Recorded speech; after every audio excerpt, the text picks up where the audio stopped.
Ready? All right, so Kim's been doing the cherry now. See, she's got some of it in here.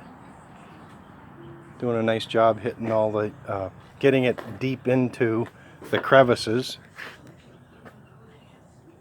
So what I'm trying to do is just accent. I don't want big swatches of cherry. It's not supposed to be a cherry log.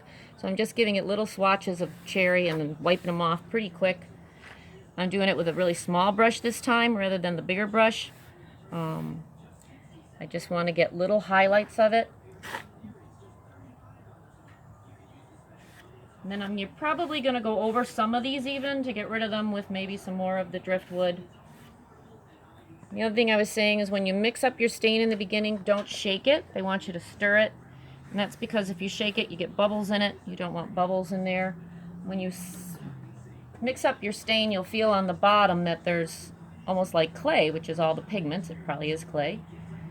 And you'll feel your sticks in that clay. So just keep stirring until your stir stick skips nice and smooth over the bottom of your stain, and then you'll know that you've got it mixed up well enough. And don't forget to periodically step back and look at your project, because people aren't going to be up close to your project. This is a mantle. They're going to be sitting on the couch viewing it from probably, 6 feet away or so. So step back and look and get the same view that most people are going to get, and then you'll see whether or not you've got too much of a color or not. Some of the areas I'm even going over that I stained, but some of these nice distress marks that we made stayed clear inside, so I'm just touching into those, and the cherry is settling down into the distress mark and leaving the gray or the driftwood still intact on top.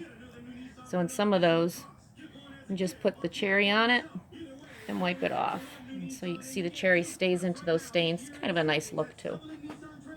Make sure you get it about evenly over all of it. You don't want to have cherry at one end and no cherry at the other end. And you don't have to fill all the spaces. Take a look at it, step back, decide if there's enough. If you want, add it in, go back. We can do more gray. We can do that at the end too.